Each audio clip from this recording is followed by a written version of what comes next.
यह कहानी लेखक की अपनी भावनाओं के द्वारा लिखी गई है। इस कहानी को सुनकर आप अपना मनोरंजन कर सकते हैं। इस कहानी में दर्शाए गए पात्र, उत्पादन और घटनाएं सभी काल्पनिक हैं। कहानी किसी भी व्यक्ति के भावनाओं, प्रथाओं और परंपराओं का अपमान नहीं करती है। यह कहानी पूरी तरह से काल्पनिक है। दोस्तों, सिर्फ आपसे एक ही रिक्वेस्ट है कि आप हमारी वीडियो को लाइक और सब्सक्राइब कर लिया कीजिए, क्योंकि हम इसे बहुत ही मेहनत से बनाते हैं और आप बिना लाइक और सब्सक्राइब किया ही चले जाते हैं। प्लीज प्लीज प्लीज, यह आपका प्यार होगा हमारे लिए। आप हमारे चैनल को लाइक और सब्सक्राइब जरूर कर लिया कीजिए, जिससे हमें लगेगा कि हमारी मेहनत व्यर्थ नहीं जा रही है। वेद दिशा को अपने लैपटॉप की स्क्रीन पर आराम से देख रहा होता है। दरअसल जब वेद को अंश के आज के बिहेवियर के बारे में सब कुछ पता चल गया होता है, क्योंकि वेद एक बहुत ही अच्छा हैकर था। वो अपने ऑफिस कैमरे को हैक करके उस ऑफिस की हर एक एक्टिविटी पर नजर रख रहा होता है। उसी वक्त वो दिशा और अंश की बातें भी सुन ली होती हैं, और इसलिए वो उस वक्त से ही दिशा का पीछा कर रहा होता है। हर वक्त उसे पर अपनी नजर बनाए हुए रखा होता है, क्योंकि उसको भी अंश की बातें पसंद नहीं आई होती हैं। वेद के चेहरे को देखकर सब पता चल रहा था। वेद ने उस आदमी और दिशा की सारी बात सुन ली है। तभी वेद ने अपने लैपटॉप स्क्रीन पर देखा कि वो आदमी दिशा के गालों को छूने की कोशिश कर रहा है। ये देखकर वेद का गुस्सा 7वें आसमान पर पहुंच जाता है और वो चिल्लाते हुए अपने बॉडीगार्ड से कहता है, अभी के अभी पता करो कि यह बेहुदा आदमी कौन है। अभी के अभी मुझे इसकी सारी इन्फॉर्मेशन चाहिए। वेद की आवाज सुनकर वो बॉडीगार्ड और उसका असिस्टेंट दीपक दोनों ही डर जाते हैं, और दीपक जल्दी से कहता है, ओके बॉस, मैं अभी पता करता हूँ। तभी वो बॉडीगार्ड वेद से कहता है, सर वो तो गाड़ी की तरफ जा रहे हैं। तभी वेद ने गुस्से में चिल्लाकर कहा, अभी के अभी उसे गाड़ी का पीछा करो, और अगर उस आदमी ने गलती से भी मेरी वाइफ को हाथ लगाने की कोशिश की ना, तो मैं उसके टुकड़े टुकड़े करके कुत्तों को खिला दूंगा। इधर दीपक की हालत डर में मारे खराब हो रही थी। वो वेद से कहता है, बॉस हम मैम की कार का पीछा आराम से कर सकते हैं। मैं तो कहता हूँ हम उन्हें बीच में ही रोक लेते हैं, नहीं तो उनके साथ कुछ भी हो सकता है। आप समझ रहे हैं ना मैं क्या कह रहा हूँ। अब वेद की आंखें गुस्से से लाल होती जा रही थी। उसने आओ ना देखा तब अपनी गाड़ी में रखे गन को निकालकर दिशा की गाड़ी की तरफ देखने लगा। वही दूसरी तरफ वो आदमी गाड़ी में बैठकर मन ही मन खुश हो रहा था। वो अपने मन में कहता है, आज वो एक एंजल जैसी लड़की साथ है और वो आज उसके साथ खूब मजे करेगा। उसके मुस्कुराते हुए दिशा से कहा, मेरी जान आज हम तुम्हारे घर पर चलते हैं, फिर अगले दिन तुम मेरे घर पर आ जाना। दिशा ने बस अपना सर हमें हिलाकर आंसर दिया, और तभी उसकी गाड़ी एक रेलवे ट्रैक के पास आकर रुक जाती है। दिशा बाहर से निकलने से पहले ही कार में बैठे ड्राइवर को इशारों ही इशारों में कुछ कहती है, और फिर अपने पास में बैठे इंसान को गुस्से से देखने लगती है। वही वो ड्राइवर समझ गया कि दिशा क्या कहने की कोशिश कर रही है, इसलिए वो उस गाड़ी को लेकर एक सुनसान इलाके में चला जाता है और अपनी कार को एक रेलवे ट्रैक के सामने लाकर रोक देता है। और वही अब उस आदमी की हालत डर के मारे खराब हो रही थी। पिछले कुछ दिनों से अखबारों में खबर चल रही थी कि खूबसूरत लड़कियां बड़े बड़े आदमियों को ऐसे ही बहलाकर ऐसे ही सुनसान रास्ते पर ले जाती हैं और फिर उनके अंग निकालकर बेच देती है। तभी उस आदमी ने डरते हुए कहा, हम लोग यहाँ पर क्या कर रहे हैं। तभी दिशा ने मुस्कुराते हुए कहा, तुम ज्यादा टेंशन मत लो, बस तुम्हें थोड़ा सा दर्द होगा, बाकी सब ठीक हो जाएगा। तभी उस आदमी ने चिल्लाते हुए कहा, तुम क्या करने की कोशिश कर रही हो। तुम जानती नहीं हो मैं कितना ताकतवर आदमी हूँ। मेरा बड़े बड़े लोगों के साथ उठना बैठना है। अगर मुझे जरा सा भी चोट पहुंच जाए ना तुम्हें, तो तुम्हारी जान चली जाएगी। मेरी अंडरवर्ल्ड से भी पहचान है, चाहे तुम दुनिया की किसी भी कोने में चली जाओ, मैं तुम्हें ढूंढ निकलेगा। मैं बहुत बुरा आदमी हूँ, तुम समझ लेना। ऐसा कहते कहते वह आदमी दरवाजा खोलने लगता है, लेकिन ड्राइवर ने पहले ही गेट को लॉक कर दिया था ताकि वह आदमी बाहर ना निकल पाए। उस आदमी की बात सुनकर दिशा जोर जोर से हंसने लगती है। वही दिशा के कार के थोड़ी ही दूर पर एक ब्लैक कलर की कार भी खड़ी थी। उस कार की लाइट बंद थी, इसलिए किसी को कुछ दिखाई नहीं दे रहा था। तभी दीपक ने वेद से कहा, बॉस हमें अब और ज्यादा देर नहीं करना चाहिए। मैम उस कार में उस आदमी के साथ अकेली है, कभी उसने साथ कुछ बुरा ना हो जाए। दीपक के डर के मारे बुरी हालत हो रही थी, लेकिन वेद चुपचाप बैठकर उस गाड़ी को देखे जा रहा था। दीपक मन ही मन सोच रहा था कि आखिरकार आज बॉस को हुआ क्या है। तभी दिशा के कार में से किसी के रोने की आवाज आने लगी। थोड़ी देर बाद उस कार का दरवाजा खुलता है और तभी दिशा उस आदमी को उसकी कॉलर से पकड़कर घसीटते हुए कार बाहर निकलती है और उसे घसीटते हुए रेलवे ट्रैक पर ले गया। और तभी वो ड्राइवर एक रस्सी निकालकर दिशा के हाथों में ले जाकर दे दी। और उसके बाद दिशा ने उस आदमी से कहा, तुम कह रहे थे ना आज रात तुम मजे करना चाहते हो, मुझे लगता है इससे ज्यादा मजा तुम्हें किसी और चीज में आ ही नहीं सकता। ये तो तुम्हारे लिए यादगार रात रहने वाली है। अभी ट्रेन आएगी और तुम्हारे शरीर के टुकड़े टुकड़े हो जाएंगे, उसके बाद सब कुछ ठीक हो जाएगा। तुम्हें बिल्कुल भी चिंता करने की जरूरत नहीं है, तुम्हें बिल्कुल भी दर्द नहीं होगा। तभी वो आदमी चिल्लाते हुए कहता है, चुड़ैल कहीं के, तुम तो एक साइको को कोई किसी के साथ ऐसे कैसे कर सकता है। तुम एक असम आदमी को जान से मारने की कोशिश कर रही हो, तुम्हें तो नर्क भी नसीब नहीं होगा। दिशा ने उस आदमी को एक जोरदार तमाचा मारते हुए कहती है, तुम मुझे नर्क भेज रहे हो, पहले अपने बारे में तो सोचो। और फिर वो अपने ड्राइवर से कहती है, स्क्रीन टाइम जब से इसका फोन और चाबी निकाल लो, मैं इसकी माँ को वृद्धा आश्रम से निकलकर इसके बंगले में शिफ्ट कर दूंगी। फिर वो वहां से जाते हुए उस आदमी से कहती है, मैं आशा करती हूँ तुम्हें नरक का रास्ता पसंद आएगा। जब दिशा उस आदमी से बात कर रही थी तभी रेलवे ट्रैक पर लाल बत्ती जलने लगी। इसका मतलब यही था कि अब किसी भी वक्त उस ट्रैक पर ट्रेन आने ही वाली थी। अब वो आदमी डर के मारे कांप रहा था। तभी उस आदमी ने कहते हुए कहा, मैं तुम्हारे पापा, प्लीज मुझे छोड़ दो, मैं ऐसे मरना नहीं चाहता, प्लीज मेरी जान बख्श दो, प्लीज मैं ऐसा दोबारा कभी नहीं करूंगा। तभी दिशा को एक जानी पहचानी आवाज सुनाई दी, वाइफी। दरअसल जब वेद को लगा अब मामला हाथ से निकल रहा है, तब वो कार से बाहर आ गया। वही जब दिशा वेद को देखती है तो मुस्कुराते हुए उसके गले लग जाती है, लेकिन जब वो वेद के गुस्से वाले चेहरे को देखती है तो मुंह बना लेती है और कहती है, ये आदमी छेड़ रहा था, इसलिए मुझे ये सब करना पड़ा। तभी पटरी पर बंधे उस आदमी ने कहा, नहीं सर, ये लड़की झूठ बोल रही है, ये शैतान, ये राक्षस मुझे करने की कोशिश करती है। आप अभी के अभी पुलिस को कॉल करके बुलाए, इसके बदले में आपको बहुत सारे पैसे दूंगा। उस आदमी की बात सुनकर दीपक मन ही मन मुस्कुराने लगा और अपने मन में सोचने लगा, ये आदमी मैम को शैतान और राक्षस बोल रहा है, तब तो लगता है इसको अपनी जान बिल्कुल भी प्यारी नहीं है। मतलब एक शैतान की दूसरे शैतान से बुराई कर रहा है, अब तो उसे भगवान भी नहीं बचा सकते। वैसे मुझे अब एक और इंसान के लिए बुरा लग रहा है, अपने छोटे बॉस के लिए। पता नहीं उनकी ये शैतान बीवी उनकी छोटी सी गलती की उनको क्या सजा देने वाली है। वही वेद दिशा के बालों को सहलाते हुए कहता है, ठीक है, अब तुम्हें बिल्कुल भी उदास होने की जरूरत नहीं है, अब हम घर चलाते हैं। फिर दिशा उस ड्राइवर की तरफ मुड़कर देखा और कहा, तुम मेरी कार लेकर अपने घर चले जाओ, मैं अपने पति के साथ अपने घर चली जाऊंगी। और उसने फिर से वेद को अपनी बाहों में ले लिया। वहां से जाने से पहले वेद ने दीपक की तरफ देखा और इशारों ही इशारों में उससे कुछ कहा। उसके बाद दीपक रेलवे ट्रैक पर जाता है और उसे आदमी को खोलते हुए कहता है, तुम अभी के अभी इस शहर को छोड़कर चले जाओ और दोबारा वापस कभी मत आना, क्योंकि अगली बार तुम्हें दूसरा मौका नहीं मिलेगा। और हाँ, तुम्हारे बैंक अकाउंट में जितने भी पैसे हैं वो सब तुम्हारी माँ को दे दिए जाएंगे, इसलिए तुम कुछ भी करने की कोशिश मत करना, वरना दोबारा तुम खुद को किसी रेलवे ट्रैक कर पाएंगे। तभी उस आदमी ने गिड़गिड़ाते हुए कहा, आप कौन है, बस मुझे इतना तो बता दीजिए। दीपक ने चिल्लाते हुए कहा, इससे पहले मेरा मन बदल जाए तुम यहाँ से भाग जाओ। उसके इतना कहते ही वो आदमी वहाँ से भाग जाता है। वेद तिशा को लेकर राजावत मेंशन आ जाता है। वो तिशा को चुपचाप अपनी गोद में उठाकर बेडरूम में आ जाता है। वही तिशा बस उसे घूरे जा रही थी। दरअसल रेलवे ट्रैक पर जाने से तिशा के सूज में मिट्टी लग गया था। वेद ने धीरे से उसे काउच पर बैठा दिया और एक एक करके उसके जूते खोलने लगा। उसके बाद वो उसे लेकर बाथरूम में चला गया और उसे ले जाकर बाथटब में बिठा दिया और उसके कहा, अब तुम चुपचाप से यहीं पर बैठी रहो और हां हिलने डुलने की कोई जरूरत नहीं है, क्योंकि मैं अब तुम्हें नहलाने जा रहा हूँ। और फिर जैसे ही वेद ने उसके ऊपर पानी डाला, वैसे ही तिशा जोर जोर से रोने लगती है और कहती है, अभी मैं कितनी गंदी लग रही हूँ ना, देखो मेरे पैरों पर भी कीचड़ है। वेद ने उसको प्यार से सहलाते हुए कहा, कोई बात नहीं, इसमें तुम्हें रोने की क्या जरूरत है, अभी तुम नहाने के बाद फिर से साफ हो जाऊंगी। अगर ऐसी ही बात है तो फिर अंश ने मुझे ऐसा क्यों बोला कि मैं उसके लिए कुछ नहीं हूँ, इतनी बोलकर वो खांसने लगती है और फिर वो बाथरूम में ही इधर उधर वॉमिटिंग करने लगती है। नशे की वजह से उसे कुछ नहीं पता था कि वो अभी कर क्या रही है। उसे तब तक उल्टी होती रहती है जब तक उसका पेट पूरी तरीके से खाली नहीं हो जाता है। तिशा को अब ऐसा महसूस हो रहा था जैसे अब उसके शरीर में बिल्कुल भी ताकत नहीं रही है।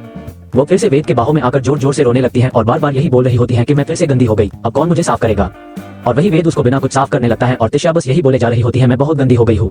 वेद तिशा को साफ करने के बाद उसको अपनी गोद में ले लिया और कहा, तुम बार बार ऐसा कहना बंद करो और तुम ये सोचना बंद, तुम बिल्कुल भी गंदी नहीं हो, तुम अभी आराम करो, हम बाद में बात करेंगे। अब वेद को समझ में आ रहा होता है कि तिशा ने ऐसा क्यों किया। जो तिशा बाहर के लोगों से हमेशा दूरी बनाकर रखती थी, वो आज खुद एक बाहर वाले को अपने साथ अपनी कार में ले गई। आज रात तिशा ने जो कुछ भी किया था, वेद की नजर से ये तिशा की शख्सियत से बिल्कुल बाहर था। ये बिल्कुल सच है कि आपके चाहने वाले ही अपने सारे इमोशन के वजह होते हैं। अगर आपकी फैमिली होती है तो वही आपको खुश कर देती है और वही कभी कभी आपको दुखी भी कर देते हैं और यही लोग आपको पागल भी कर देते हैं। और जब वही खास लोग आपको धोखा दे देते हैं तो आप अंदर से पूरी तरह से टूट जाते हैं। और यही सब आज तिशा के साथ हो रहा होता है। अब तिशा को वेद के बाहों में अच्छा महसूस हो रहा था और उसे अब नींद आने लगी थी। वो अभी भी वेद से बात करना चाह रही थी, पर लाख कोशिश करने के बावजूद भी उसकी आंखें नहीं खुल रही थी और वो धीरे धीरे नींद में सो जाती है। अब तक वो अपनी जिंदगी डर डर कर जी रही थी। वो आज अंश के बिहेवियर से डर चुकी होती है। उसे लग रहा होता है वो एक बार फिर अकेली हो गई है, इसलिए आज उसने ये सब किया था क्योंकि वो देखना चाहती थी कि कोई उसे बचाने आता है कि नहीं। तिशा को बस यही लग रहा था कि अगर इस दुनिया में सच में उसका कोई भी अपना होगा तो वो आज उसको बचाने जरूर आएगा। तिशा को इस हालत में देखकर वेद को बहुत ही ज्यादा बुरा लग रहा था। वो थोड़ी देर के लिए तो वह भी अपना होश हवास खो कर चुका था, लेकिन उस वीडियो को देखकर वो समझ गया था कि आज तिशा को आखिर हुआ क्या है। फिर वो तिशा को अच्छे से बेड पर लिटाता है और फिर कबर से अपना एक ब्लैक शर्ट निकाल कर आता है और उसे अच्छे से पहनकर ब्लैंकेट से कवर कर देता है और उसके फोरहेड पर किस करके अपना फोन लेकर वहां से सेक्रेट रूम की तरफ चला जाता है।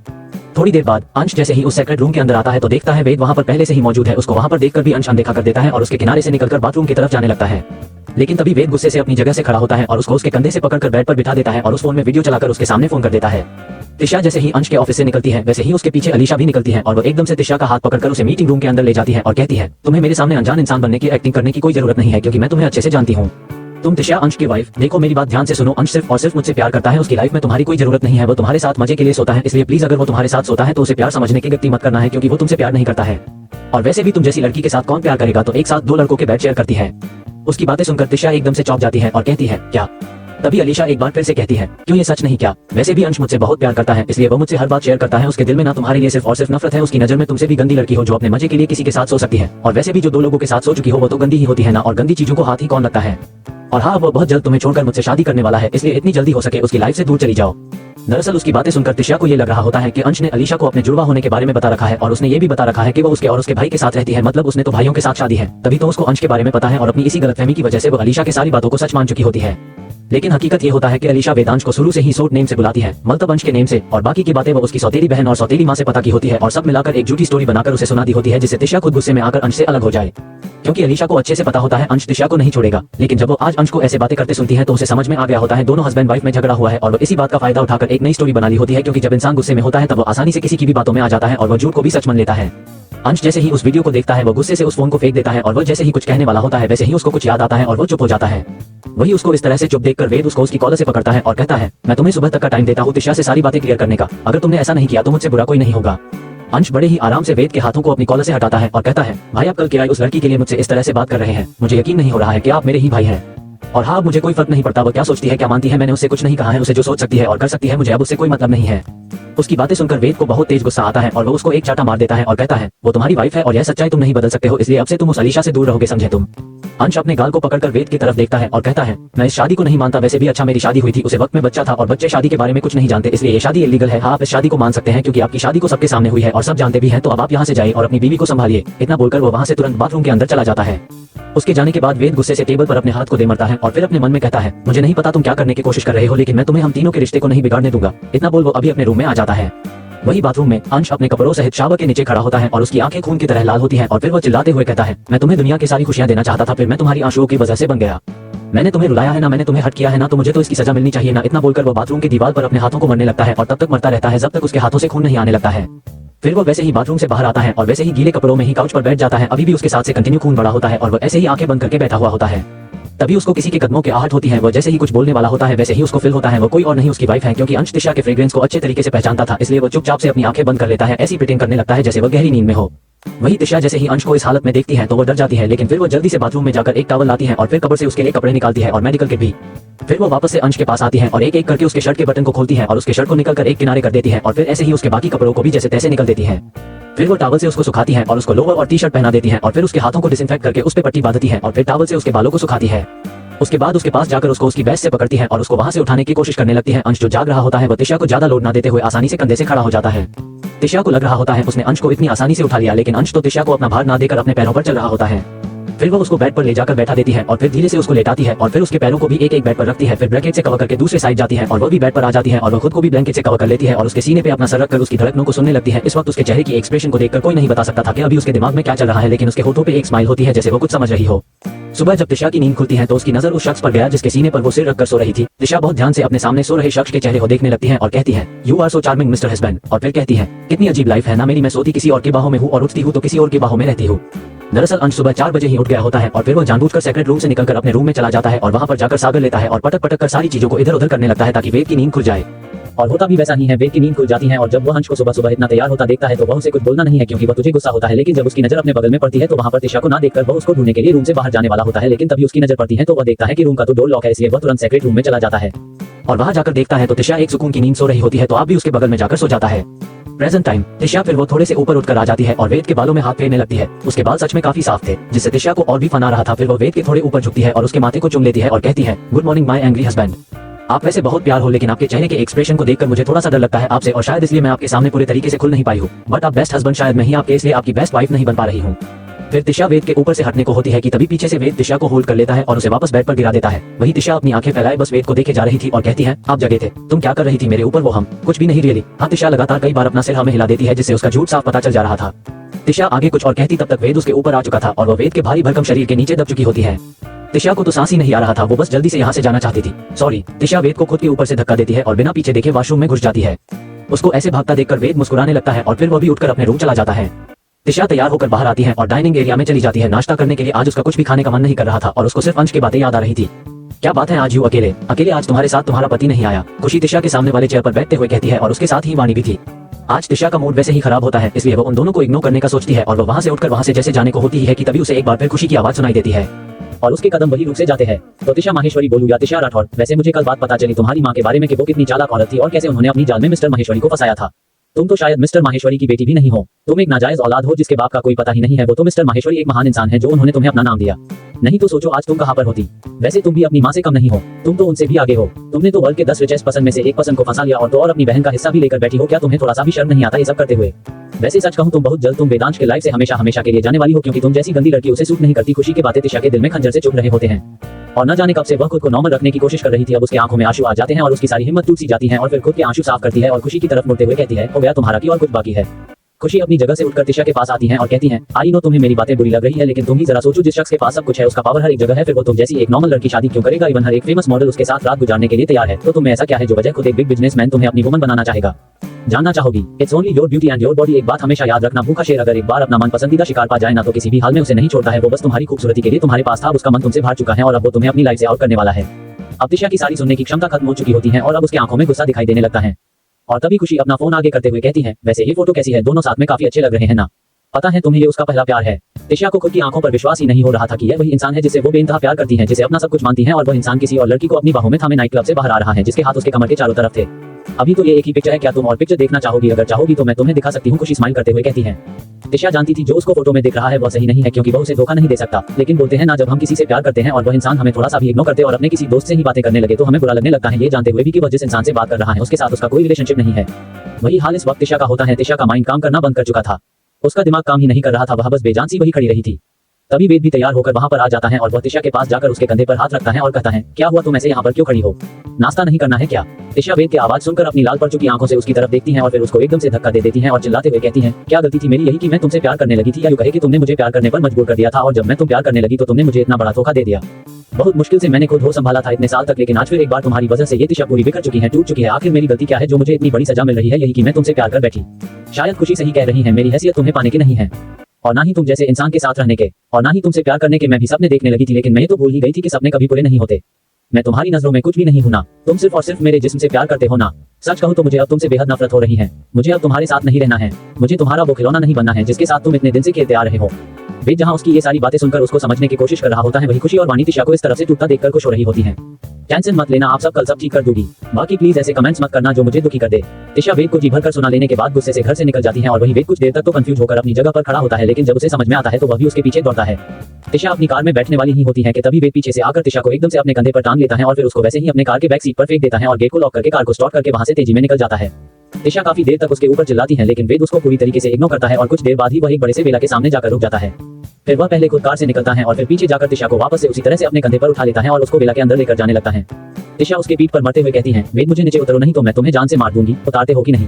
क्या मैं तुम्हें आलू की बोरी लगती हूँ जो तुम मुझे ऐसे टांग कर घूमते फिर रहे हो?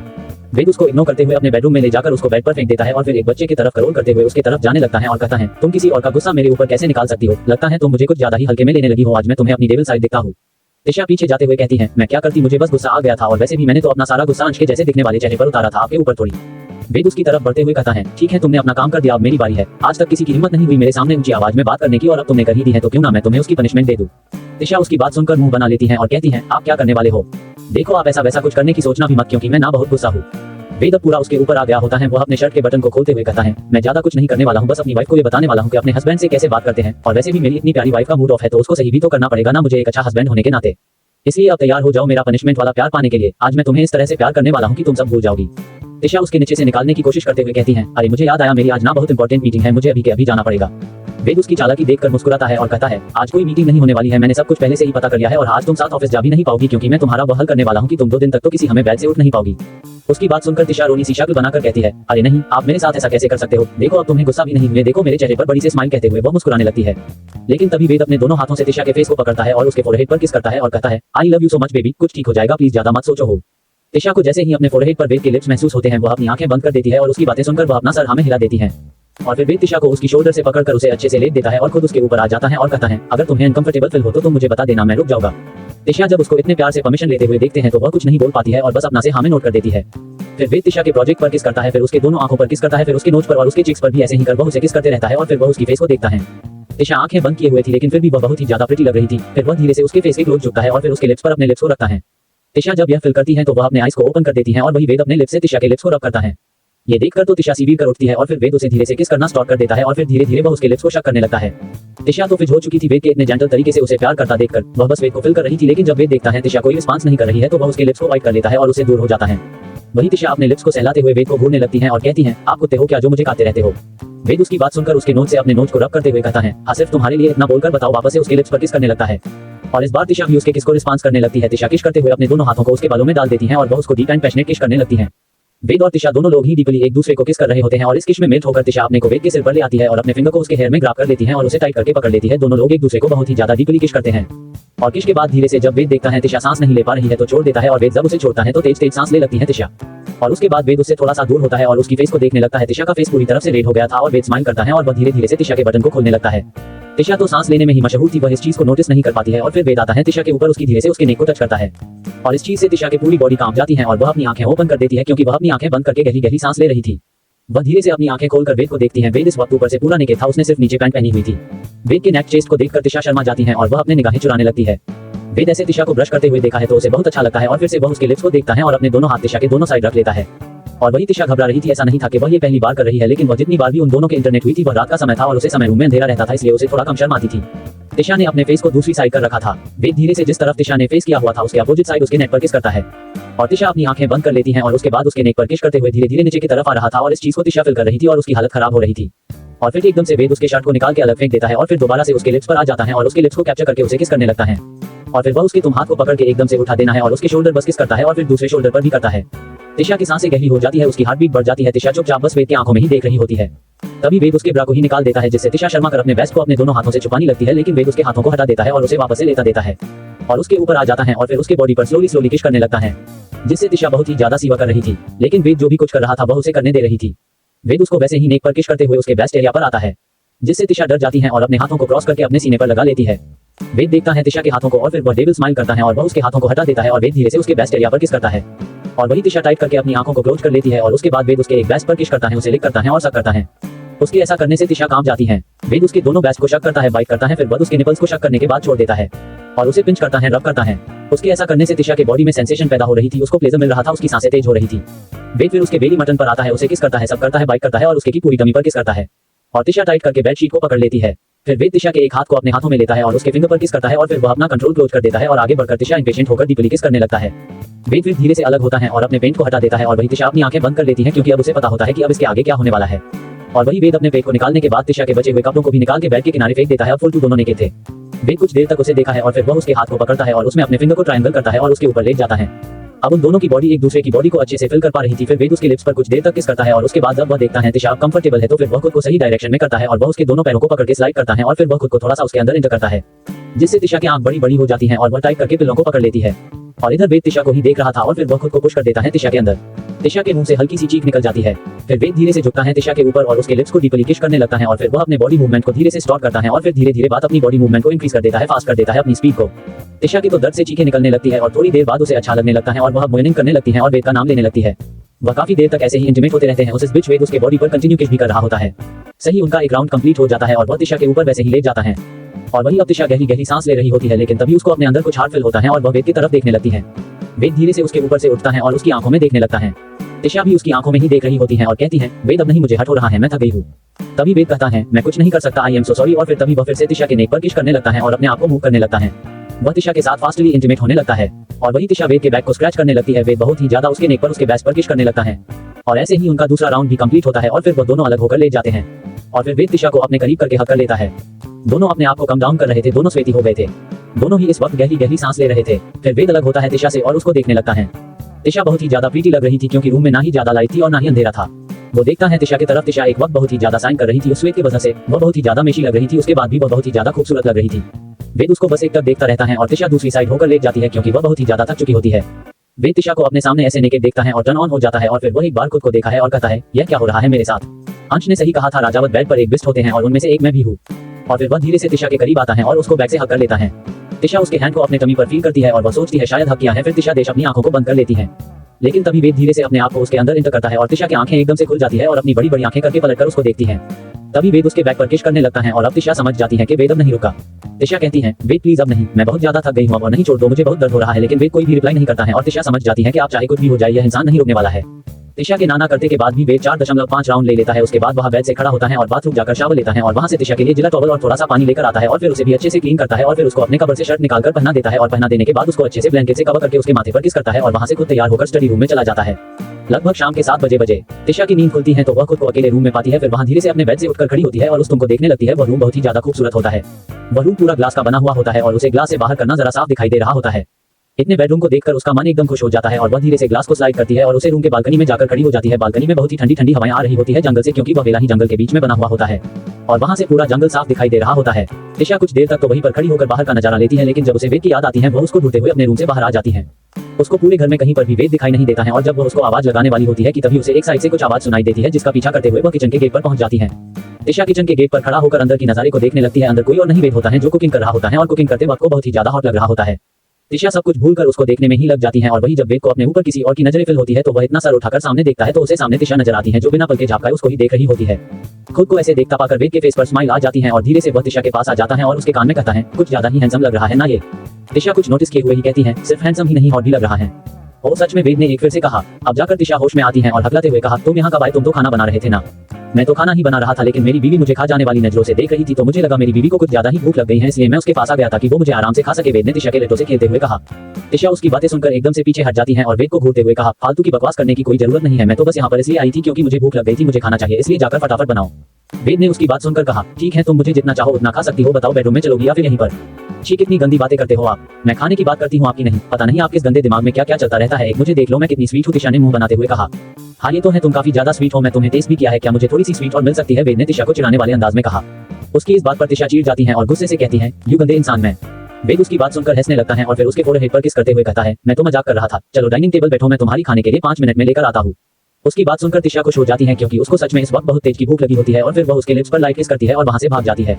और वही वेद अपनी जगह पर भी फ्रीज हो जाता है और जब उसके कानों के तिशा की आवाज पड़ती है जो उसे जल्दी कुछ खाने को लाने के लिए बोल रही होती है तो वह अपने होश में आता है और ऑटोमेटिकली उसके फिंगर अपने लिस्ट पर चले जाते हैं। फिर वह एक स्माइल करता है, किचन में चला जाता है। फिर वेद थोड़ी ही देर में उसके लिए खाना लेकर आ जाता है जिसको देखकर तिशा खुश हो जाती है और वेद से कहती है तुम खाना भी बनाने आता है। उसकी बात सुनकर उसके कान के पास जाकर उसके गले पर अपनी सांस छोड़ते हुए कहता है मैंने तुमसे कहा था मैं काफी चीजों में अच्छा हूँ। उसकी डबल मीनिंग बातें सुनकर तिशा का फेस रेड पर जाता है। अब वह उसको इग्नोर करने में ही अपनी भलाई समझती है। थोड़ी देर बाद ही उन दोनों का खाना कंप्लीट हो जाता है और आज के लिए वहाँ दोनों ही वहीं पर रुक जाते हैं। नेक्स्ट डे तिशा आज फिर से एक बार में बैठी हुई होती है और ड्रिंक पर ड्रिंक किए जा रही होती है और उसी बार में ईशान भी अपने कुछ क्लाइंट के साथ मीटिंग करने के लिए आया हुआ होता है। और जब वह मीटिंग खत्म करके बाहर निकल रहा होता है तब उसकी नजर तिशा पर जाती है जो वहाँ ना जाने कब से बैठकर ड्रिंक किए जा रही थी। ड्रिंक करने की वजह से उसका पूरा फेस रेड हो गया था। ईशान सबको वहाँ से जाने को बोल देता है और खुद तिशा के बगल में जाकर बैठ जाता है। जब तिशा को महसूस होता है कि कोई उसके पास बैठा हुआ है तो वह धीरे से उसकी तरफ देखती है और जब उसको ईशान दिखाई देता है तो कुछ नहीं कहती। ईशान ने तिशा से बात करते हुए कहा तुम यहाँ पर क्या कर रही हो। तिशा ने ईशान को घूर कर देखा और कहा मैं दिखाई नहीं देता है, मैं यहाँ पर बैठकर ड्रिंक कर रही हूँ। ईशान ने मुंह बनाते हुए कहा मुझे दिखाई दे रहा है कि तुम ड्रिंक कर रही हो, मैं ये पूछना चाहता हूँ तुम ड्रिंक कर क्यों रही हो। उसकी बात सुनकर तिशा सैड सा फेस बना लेती है और फिर कहती है क्योंकि मैं दुखी हूँ ना इसलिए। लेकिन तुम किस बात को लेकर इतना दुखी हो गई, ईशान ने सवाल किया। अरे वो मैं तुम्हें नहीं बता सकती, नहीं तो फिर तुम भी दुखी हो जाओगे, तिशा ने कहा। तब तक ईशान भी अपने लिए वाइन ऑर्डर कर लिया था और उसका वाइन अभी गया था। उसने उसको पीते हुए कहा वो तो मैं पहले से ही दुखी हूँ, अगर तुम्हारी बात सुनकर थोड़ा और दुखी हो जाऊंगा तो भी कोई बात नहीं। तुम्हें पता है मैं कौन हूँ, तिशा ने ईशान से सवाल किया। हाँ तुम तिशा राठौर हो, ईशान ने जवाब दिया। अरे नहीं बुद्धू, मैं तिशा राठौर तो हूँ लेकिन मैं उसके बाद भी कुछ हूँ, तिशा फिर से कहा। ईशान उसकी बात सुनकर कुछ देर चुप रहता है और फिर कहता है तुम तिशा वेदांश राजावत हो। उसकी ये बात सुनकर तिशा की आंखें बड़ी बड़ी हो जाती हैं और वह अपनी लड़खड़ाती हुई जबान में कहती है अरे वाह तुम तो बहुत इंटेलिजेंट हो, तुम्हें तो सब पता है। ईशान भी कुछ चढ़ गई होती है क्योंकि उसने पहले ही उन क्लाइंट के साथ बैठकर ड्रिंक किया होता है और वो यहाँ पर भी बैठकर ग्लास पर ग्लास पिया जा रहा होता है जिस वजह से उसको चढ़ गई होती है और वह भी अपनी शराबियों वाली आवाज में लड़खड़ाती हुई आवाज में कहता है वो मुझे सब पता है। तभी तिशा मुंह बना लेती है और कहती है जब तुम्हें पता है मैं कौन हूँ तब तुम क्यों बार बार बोलते रहते हो कि तुम मुझसे प्यार करते हो, तुम मुझे अपनी बनाना चाहते हो। ईशान ने कहा मैं तुमसे प्यार तो करता हूँ और हमेशा करूंगा और मेरा तुम्हारे लिए प्यार कभी खत्म नहीं होगा, लेकिन मुझे जब से पता चला है तू मेरी कौन हो तब से मैंने तुमसे ये कभी नहीं बोला है कि मैं तुम्हें अपना बनूंगा। और वैसे भी मैं तुमसे प्यार नहीं करता, मैं उस तिशा को प्यार करता हूँ जिसने मुझे समुद्र में डूबने से बचाया था, जो कॉलेज में हर बात पर मुझे ताना मारती थी। मैं उसकी उस नजर से प्यार करता हूँ जिस नजर से उसने मुझे पहली बार देखा था। अगर तुम मुझे समुद्र में डूबने से एक हफ्ते पहले मिल गई होती तो मैं तुम्हें कभी भाई के पास जाने ही नहीं देता। ये सब बोलते हुए नशे में भी उसकी आंखों से आंसू गिरने लगता है, लेकिन फिर वह तिशा के देखने से पहले ही होना शुभ को साफ कर देता है और फिर छोटे बच्चों की तरह नौटंकी करते हुए कहता है मुझे बहुत रोना आ रहा है, तुम किसी और के कैसे हो सकती हैं। इतना बोलकर वह एक बच्चे की तरह अपने पैर को पटकने लगता है। तिशा उसको ऐसा करता देखकर उसके पास अपने चेयर कॉलेज जाती है और उसके सर को अपने कंधे पर रखते हुए उसके बालों को सहलाने लगती है और जैसे छोटे बच्चों को चुप करते हैं वैसे उसे चुप करते हुए कहती है अले बच्चा ऐसे नहीं होते, देखना मैं तुम्हारे लिए दूसरी ढूंढ कर ला दूंगी, अब मत रो प्लीज, चुप हो जाओ, अच्छे बच्चे नहीं होते अपने क्रश के लिए। ईशान उसकी कंधे पर से अपने सर को हटा लेता है और कहता है मेरे रोने की वजह तुम हो और तुम भी मुझे चुप कर रही हो। ईशान की बात सुनकर तिशा उसको घूरने लगती है और फिर अपनी लड़खड़ाती हुई आवाज में कहती है अरे नहीं देखो तुम्हारे रोने के वजह तिशा राठौर है और मैं तो तिशा राजावत हूँ ना, इसलिए तुम मेरे कंधे पर सर रख कर रो सकते हो। अगर तिशा ऐसा करती तो मैं खुद से 2 चांटा मारती, वह इतने अच्छे बच्चे को ऐसे रुला कैसे सकती है। नहीं तुम उसे मर नहीं सकती है, मैं उससे बहुत प्यार करता हूँ, ईशान ने तिशा से कहा। ठीक है ठीक नहीं करूंगी, कुछ इतना बोलकर तिशा वापस से पीने लगती है। लेकिन तभी ईशान कहता है चलो मेरा छोड़ो, तुम बताओ तुम किसी लिए दुखी हो।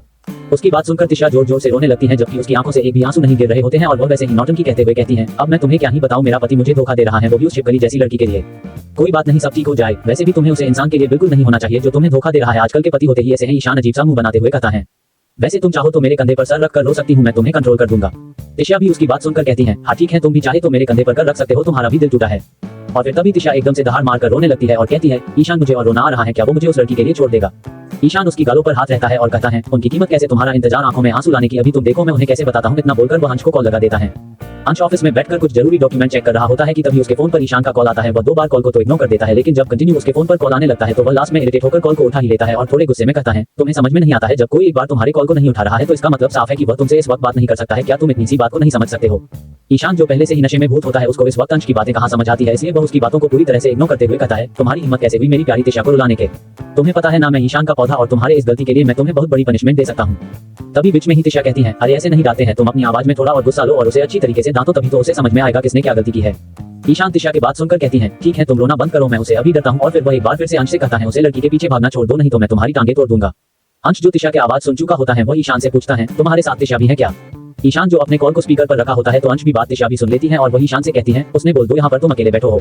हाँ मैं यहाँ पर अकेला बैठा हुआ हूँ, यहाँ पर तिशा तो बिल्कुल भी नहीं बैठी, ईशान ने अंश को जवाब दिया। जबकि अंश ने तिशा की सारी बातें सुन लिया होता है क्योंकि वो दोनों पियक्करों को पता ही नहीं होता है कि वो दोनों इतनी तेज तेज बोलेंगे तो भाई कोई भी उनकी बातें सुन ही लेगा। अंश को उनकी इस हरकत पर बहुत ही ज्यादा हंसी आ रही होती है, लेकिन फिर वह अपने आप को नॉर्मल रखते हुए कहता है वैसे तुम दोनों हो कहाँ अभी। एक बार फिर से तिशा ईशान को समझते हुए कहती है उसको मत बताना कि हम दोनों मूनलाइट बार में बैठे हैं, नहीं तो वह यहाँ पर आ जाएगा और हम दोनों को पकड़ के ले जाएगा। ईशान तिशा की बात सुनकर उसके कंधे पर हाथ रखते हुए कहता है अरे टेंशन मत लो, मेरे रहते हुए तुम्हें कोई हाथ नहीं लग सकता, मैं बहुत ही शक्तिशाली इंसान हूँ। और फिर अंश से कहता है यहाँ पर हम दोनों नहीं सिर्फ मैं हूँ, मैंने तुम्हें बताया ना तिशा मेरे पास बिल्कुल नहीं है, और हाँ हम दोनों मूनलाइट बार में तो बिल्कुल भी नहीं बैठे हुए हैं। उसकी बात सुनकर इस बार अंश अपने आप को हंसने से नहीं रोक पाता है और बहुत जोर जोर से हंसने लगता है और कहता है, हाँ मैं समझ गया, तुम दोनों मूनलाइट बार में नहीं हो बल्कि तुम दोनों तो ड्रीमबेरी पार्क में बैठे हुए हो। अंश की बात सुनकर तिशा और अंश दोनों जोर जोर से हंसने लगते हैं और कहते हैं, अरे ये कितना बेवकूफ है, इसे तो पता ही नहीं है हम दोनों कहाँ है, इतनी रात को कोई पार्क में कैसे बैठ सकता है, सच में यह पागल है। वही अंश उन दोनों की बात सुनकर अपना सर पकड़ लेता है और फिर कॉल को तुरंत डिस्कनेक्ट करके बार के लिए निकल जाता है। थोड़ी देर बाद अंश जब बार के अंदर जाता है तो देखता है ईशान और तिशा एक कोने में एक सोफे पर बैठे हुए हैं। तिशा का दोनों पैर ईशान के गोद में है और उन दोनों का साथ एक दूसरे के कंधे पर है और दोनों ही गला फाड़ कर रो रहे हैं, लेकिन उनकी आंखों में एक बूंद भी आंसू नहीं है। अंश उन दोनों के सामने जाकर दोनों पैकेट में हाथ डाले हुए खड़ा हो जाता है और उन दोनों को घूरते हुए कहता है, तुम दोनों ये कर क्या रहे हो। तिशा बिना उसकी तरफ देखे हुए ही कहती है, तुम्हें दिखाई नहीं दे रहा है, हम दोनों दुखी हैं और रो रहे हैं। अंश उसकी बात सुनकर उसको घूरने लगता है और कहता है, मुझे दिखाई दे रहा है तुम दोनों बहुत ज्यादा दुखी हो और रो रहे हो, लेकिन तुम्हारी आंखों में तुम आंसू है ही नहीं। उसकी बात सुनकर दोनों अपना गला फाड़ना बंद कर देते हैं और फिर एक दूसरे की आंखों में दिखाते हुए कहते हैं, अरे हाँ सच में हमारी आंखों में तुम आंसू है ही नहीं। और फिर तिशा अंश से कहती है, तुम्हारे पास पानी की बोतल है क्या। अंश को लगता है कि शायद उसको प्यास लगा होगा, इसलिए वह टेबल से बोतल उठाकर उसके हाथ में दे देता है। और फिर तिशा उसे बोतल को खोलती है और उसे बोतल में से अपने हाथों में पानी ले लेती है और उसे अपने आंखों के नीचे छिड़कते हुए अपना फेस अंश की तरफ कर लेती है और उसे दिखाते हुए कहती है, देखो अब मेरी आंखों में आंसू आ गए, देखो कितने बड़े बड़े आंसू गिर रहे हैं मेरे आंखों से। और वैसा भी ईशान भी करता है। अब उन दोनों के इस हरकत पे अंश को समझ में नहीं आ रहा होता है कि वह हंसे की रोए। और तभी तिशा अंश के फेस को ध्यान से देखते हुए कहती है, एक मिनट, मुझे तुम्हारी आवाज इतनी जाने पहचाने क्यों लग रही है और तुम्हारा ये फेस भी, क्या मैं तुम्हें जानती हूँ। और फिर वह ईशान की तरफ देखती है और कहती है, क्या तुम इसे जानते हो, ये तुम्हें जाना पहचाना सा नहीं लग रहा है।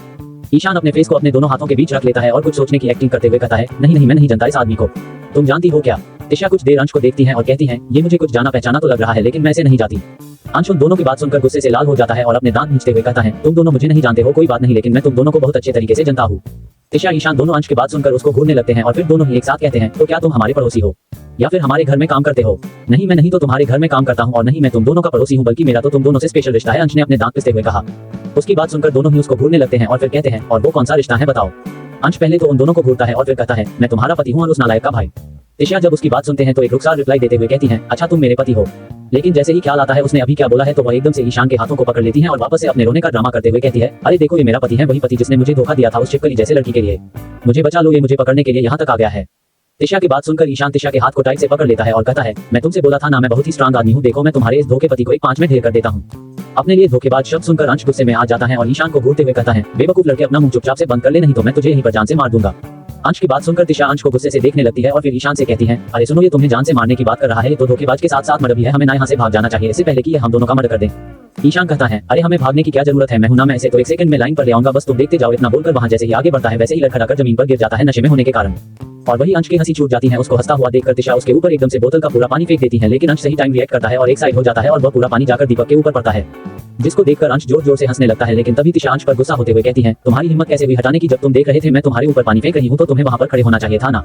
अच्छा तो मुझे अपनी जगह से नहीं हटना चाहिए था ताकि तुम मुझे अपने झूठे पानी से नहला सको, राइट, अंश ने पूछा। तिशा उसको मुंह बनाकर चिढ़ाती है और कहती है, छोड़ो मुझे अपने दोस्त को उठाना। इतना बोलकर वह जैसे ही ईशान को उठाने वाली होती है वैसे ही अंश उसका हाथ पकड़ के अपनी तरफ खींच लेता है और वह उसके सीने से जा लगती है। फिर अंश दीपक को इशारा करता है और दीपक जल्दी से जाकर ईशान को उठाता है, लेकिन ईशान उसके हाथों को झटक देता है और कहता है, हम दुश्मन से हेल्प नहीं लेते, मैं खुद उठ सकता हूँ। इतना बोलकर वह अपनी जगह से उठ जाता है और वही उसको उठता हुआ देखकर तिशा खुश हो जाती है और फिर चिल्लाते हुए कहती है, अरे मेरे से जल्दी से इधर आओ और मुझे बचा लो इस धोखेबाज पति से, ये देखो मुझे पकड़ कर ले जा रहा है। ईशान तिशा की बात सुनकर उसके पास जाता है और उसके दूसरे हाथ को पकड़ लेता है और उसे अपनी तरफ खींचते हुए कहता है, यू आपके पास पति, तुम उसका हाथ छोड़ दो नहीं तो यहाँ पर मर्डर हो जाएगा। अब अंश बुरी तरह से उन दोनों की बातों से पक चुका होता है और वह दीपक से कहता है, इसे पकड़ो और इसे ले जाकर इसके घर छोड़, मैं इसको अपने साथ लेकर जा रहा हूँ। तिशा और ईशान दोनों ही जोर जोर से चिल्लाने लगते हैं और तिशा अंश के हाथ पर बैठ करके उसे खुद को छुड़ा लेती है और ईशान के गले लग जाती है और फिर चिल्ला चिल्ला कहने लगती है, अरे कोई है यहाँ पर, देखो ये आदमी हम दोनों को एक दूसरे से अलग कर रहा है, कोई तो बचा लो इस अबला नारी को। उसकी चिल्लाने की आवाज सुनकर बाद में मौजूद सारे लोग का ध्यान भी उन सब की तरफ आ जाता है और वह लोग एक घेरा बनाकर वहां पर खड़े हो जाते हैं। तभी तिशा एक बार और रोने का ड्रामा करते हुए कहती है, यहाँ पर बस खड़े रहने से कुछ नहीं होने वाला है, अब तो सबको हम दोनों को बचाना है, इस आदमी से पता नहीं आदमी कहाँ से आ गया और अब हम दोनों को एक दूसरे से अलग कर रहा है। तिशा की बात सुनकर सब लोग अंश को घूरने लगते हैं और उनकी घूमती नजर को खुद पर महसूस करके दीपक धीरे से अंश के कान में कहता है, सर ये पब्लिक जिस नजर से हम दोनों को देख रही है ना, मुझे लगता है पब्लिक जल्दी हम दोनों की चटनी बनाने वाली है। प्लीज सर कुछ तो करिए, नहीं तो हम लोग यहाँ पर पापा बन जाएंगे इन सबके हाथों से चाटा खाकर। अंश दीपक को एक लुक देता है और फिर वहाँ पर मौजूद सारे लोगों की तरफ देखते हुए कहता है, मैं इसका पति हूँ और यह मेरा भाई है, इसलिए आप लोग यहाँ से जा सकते हैं, मैं अपना फैमिली मैटर देख लूंगा। तभी तिशा एक बार फिर से चलते हुए कहती है, अरे नहीं, सामने की बातों पर बिल्कुल विश्वास मत करना कि आदमी कल ही एक लड़की के कमर में हाथ डालकर घूम रहा था और आज देखो मुझे अपनी बीवी बन रहा है। अंश को अब बहुत ज्यादा इरिटेशन फील हो रहा होता है, इसलिए वह थोड़े गुस्से में बोलता है, तिशा बस बहुत हो गया, इधर आ जाओ। जब तिशा देखती है अंश उसको डांट रहा है तो वह और जोर जोर से रोने लगती है और कहती है, देखा अब मुझे डांट भी रहा है ये, कोई तो बचा लो मुझे। तभी ईशान आगे आकर तिशा को गले से लगा लेता है और कहता है, मैं तुम्हें बताऊंगा तुम्हारे इस धोखेबाज पति से। अंश एक नजर उस भीड़ को देखा है और फिर गुस्से में कहता है, अगर तुम सब मरना नहीं चाहते तो सेकंड के अंदर यहाँ से गायब हो जाओ। और फिर वह ईशान को गुस्से से घूरने लगता है और कहता है, और तुम्हें कल देखता हूँ। इतना बोलकर वह दीपक को ईशान को संभाल कर उसके घर छोड़ने के लिए बोल देता है और वह खुद तिशा के पास जाकर उसको अपने कंधे पर टांग लेता है और बाहर की तरफ जाने लगता है। वही तिशा चिल्लाते हुए कहती है, तुम धोखेबाज पति मुझे कहाँ लेकर जा रहे हो, मैं तुम्हें जान से मार दूंगी।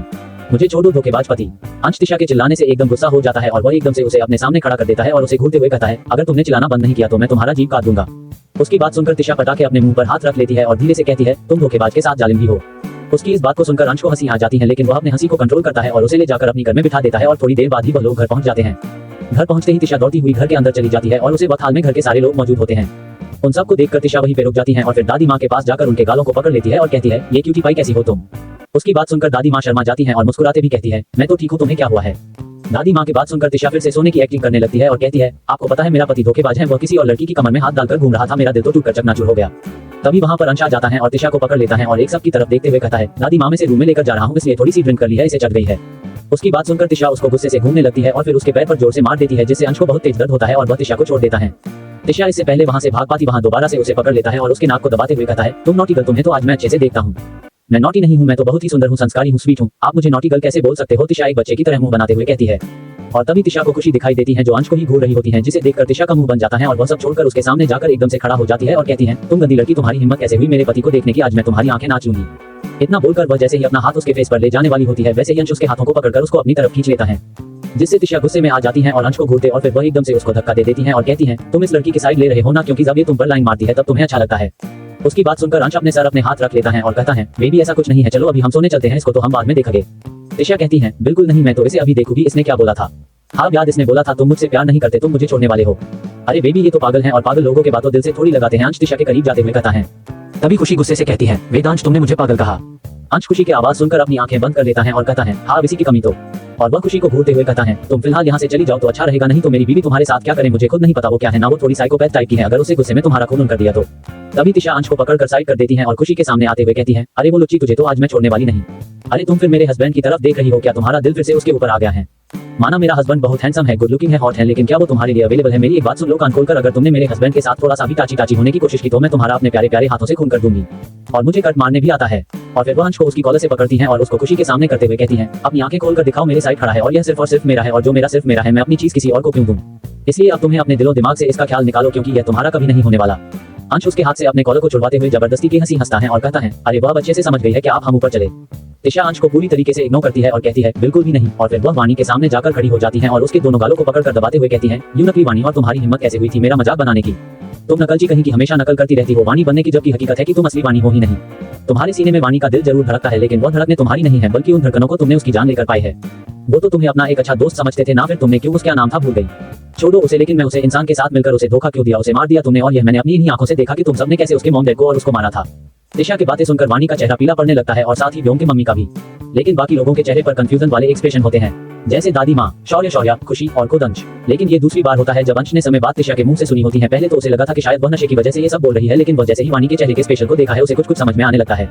और तभी तिशा एक और बम फोड़ते हुए कहती है, अगर तुम्हें वाणी का नाम उसकी पहचान चुरा नहीं थी तो कम से कम तुम प्लास्टिक सर्जरी करवाकर अपना चेहरा तो उसकी तरफ बन सकती थी।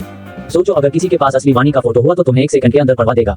और एक बात बताओ, मैं तुम्हें मेरे पास ना असली वाणी का फोटो है, क्या तुम देखना चाहोगी। इतना बोलकर वह जैसे ही फोन निकलने वाली होती है वैसे ही अंश उसके हाथों को पकड़ लेता है और कहती है, तिशा बस बहुत हो गई मस्ती।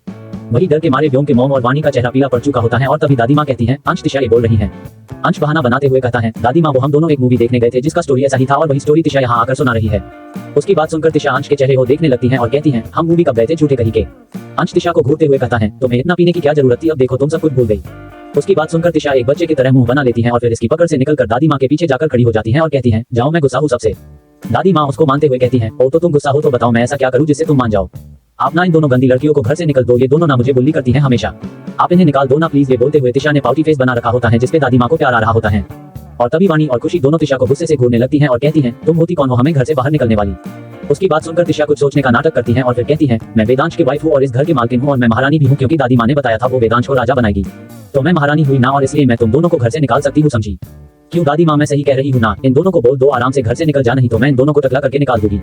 उसकी बात सुनकर अब दादी माँ को भी हंसी आ रही थी, लेकिन वो अपने हंसी को कंट्रोल करती है और उन दोनों की तरफ देखते हुए कहती है, तुम दोनों ने सुना नहीं, महारानी चाहती है तुम दोनों इस घर से निकल जाओ। वह दोनों दादी माँ की बात सुनकर भड़क जाती हैं और कहती हैं, दादी माँ आप इस पागल लड़की की बात सुन रही हैं। दादी माँ जो तिशा के साथ मिलकर मस्ती के मूड में होती है, उन्हें अब गुस्सा आ जाता है और वह गुस्से से कहती है, अभी तुम दोनों घर से बाहर जाओ, ये मेरा हुक्म है, और हो सकता है मैं तुम दोनों को तिशा के रूम में जाने के बाद अंदर बुला लूं। लेकिन अगर तुम दोनों भी नहीं गए तो वेदांश तुम्हें सचमुच का इस घर से बाहर निकल सकता है और फिर मैं जाकर भी तुम दोनों को बुला नहीं पाऊंगी। तुम दोनों सोच लो, तुम्हें 5 मिनट के लिए बाहर जाना है या हमेशा के लिए। दादी माँ की बात सुनकर वह दोनों गुस्से से तिशा को देखती हैं और अपने पैर पटकते हुए बाहर चली जाती है। उन दोनों का जाता हुआ देखकर तिशा खुश हो जाती हैं और दादी माँ को गले लगते हुए कहती हैं, आप दुनिया की सबसे अच्छी दादी माँ हो और सबसे अच्छी दादी माँ मेरे पास है। इतना बोलकर वह उसके गालों पर किस कर लेती हैं और कहती हैं, आज मैं आपके पास हो जाऊं। दादी माँ कुछ कहती उससे पहले ही अंश कहता है, बिल्कुल भी नहीं, तुम मेरे साथ ऊपर रूम में चल रही हो। उसकी बात सुनकर तिशा मुंह बना लेती हैं और दादी माँ से कहती हैं, दादी माँ मुझे इसके साथ नहीं सोना है, आपको पता है ये ना बहुत गंदा है, ये मुझे ना हमेशा काटता रहता है। इतना बोलकर वह अपने गले को उनको दिखाने लगती है जहाँ पर लव बाइट बने हुए थे। और आपको पता है ये ना मुझे रात में सोने भी नहीं देता है और मेरे साथ गंदे गंदे काम करते रहता है। इससे आगे वह कुछ कह पाती अंश उसको मुंह को अपने हाथों से बंद कर देता है और दादी माँ से कहता है, मैं इसे ऊपर लेकर जाता हूँ। दादी माँ हंसते हुए कहती है, हाँ जल्दी लेकर जाओ, नहीं तो ये सुबह तुम्हें मुंह दिखाने लायक नहीं छोड़ेगी। अंश उसकी बात सुनकर कहता है, क्या दादी माँ आप भी अब मेरे मजे ले रहे हो? दादी माँ अपनी हंसी को किसी तरह कंट्रोल करते हुए कहती हैं, बिल्कुल नहीं, मैं ये सोच रही थी कि अगली बार मैं खुद इसको अपने हाथों से दारू पिलाऊंगी ताकि यह तुम्हारी पूरी पोल पट्टी खोल सके। अगली बार मैं ऐसा कभी होने ही नहीं दूंगा। इतना बोलकर वह जबरदस्ती तिशा को अपने साथ ऊपर ले जाता है। अंश जैसे ही तिशा को कमरे में लाकर बेड पर बिताते हैं वैसे ही वह तुरंत बेड से उठ जाती है और अंश की तरफ देखते हुए कहती है, मुझे अभी नहीं सोना है क्योंकि मैं अभी बहुत ज्यादा गुस्सा हूँ, इसलिए तुम्हें मुझे मनाना पड़ेगा तभी मैं सोऊंगी और तुम्हें सोने दूंगी, नहीं तो मैं तुम्हें सोने भी नहीं दूंगी।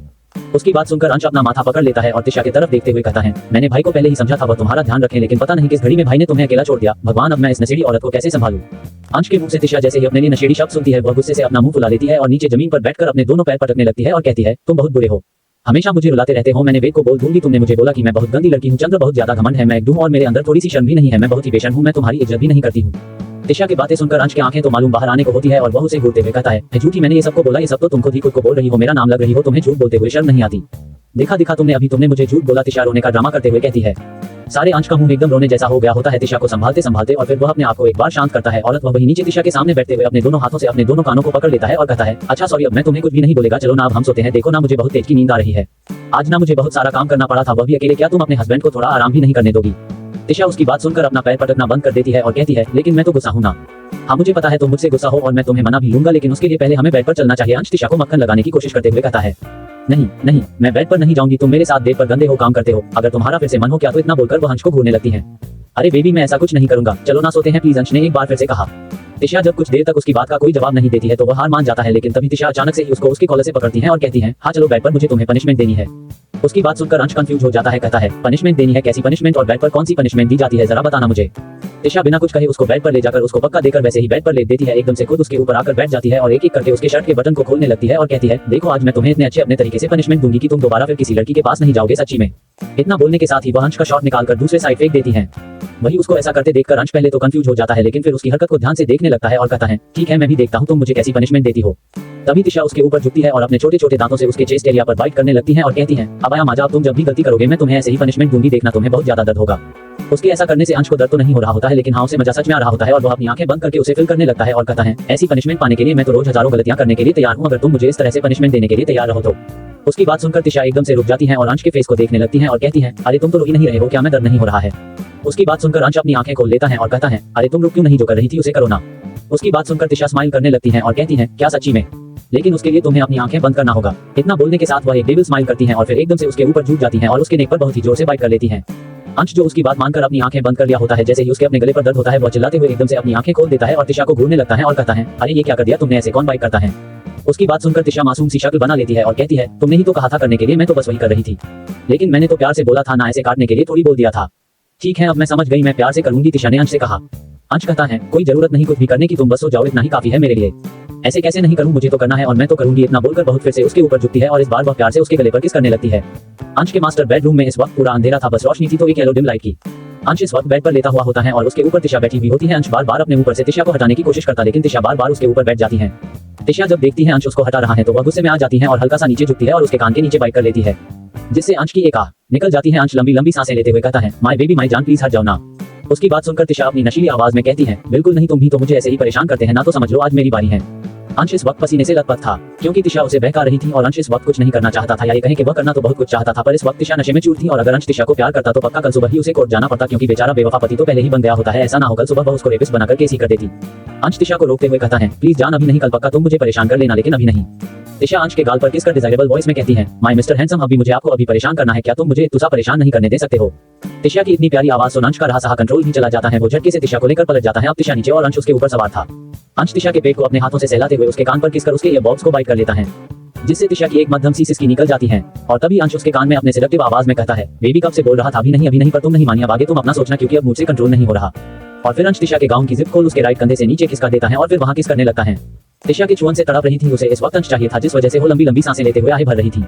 तिशा की आहें अंश पागल हुए जा रहा था। तभी अंश तिशा के होठों को छूकर उसे बाइट करता है, जिससे तिशा का मुंह खुल जाता है और अंश जल्दी से अपनी जीभ तिशा के मुंह में एंटर कर पागलों की तरह उसे किस करने लगता है। अंश का एक हाथ तिशा की खुली पीठ पर रेंग रहा था और दूसरा उसके कपड़ों को उससे अलग कर रहा था। काफी देर तक किस करने के बाद अंश तिशा के होठों को आजाद करता है और फिर तिशा के ब्रेस्ट के ऊपर से ही उसे किस करने लगता है।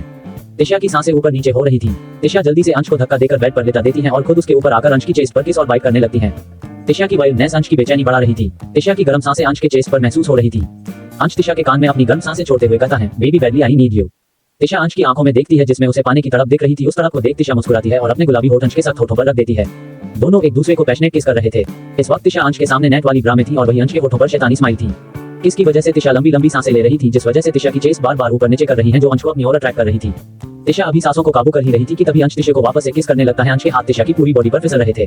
5 मिनट बाद अंश तिशा के होठों को छोड़ उसके कॉलर बोन पर किस करने लगता है। तभी अंश तिशा को बाइट करता है। तिशा अंश के बालों को अपनी मुट्ठी में भरते हुए कहती है, अभी प्लीज बाइट मत करो ना। तभी अंश तिशा के गालों को चूमने हुए कहता है, अब तो ये टॉर्चर रात भर चलेगा, आखिर उकसाया भी तो मेरी वाइफ ने है मुझे। तभी तिशा एक शैतानी सी स्माइल करती है। तभी अंश नेक पर किस करने लगता है और वह धीरे धीरे नीचे जाने लगता है और तभी उसके कानों में खर्राटे की आवाज आती है। और जब वह अपना सर उठाकर देखता है तो तिशा सो चुकी होती है। उसको सोता हुआ देखकर अंश की आंखें बाहर आने को होती हैं। वह तुरंत तिशा के ऊपर से हट जाता है और अपने बालों में हाथ घूमने लगता है और फिर वह थोड़े गुस्से में तिशा को देखता है और कहता है, ये लड़की सच में एक दिन मेरी जान लेकर रहेगी। ये बोलते हुए वह एक बार अपने आप की तरफ देखा है, जहां पर वह पूरी तरीके से हार्ड हो चुका होता है और फिर वह जल्दी से अपनी जगह से उठता है और अपना शर्ट उठकर बाथरूम की तरफ चला जाता है।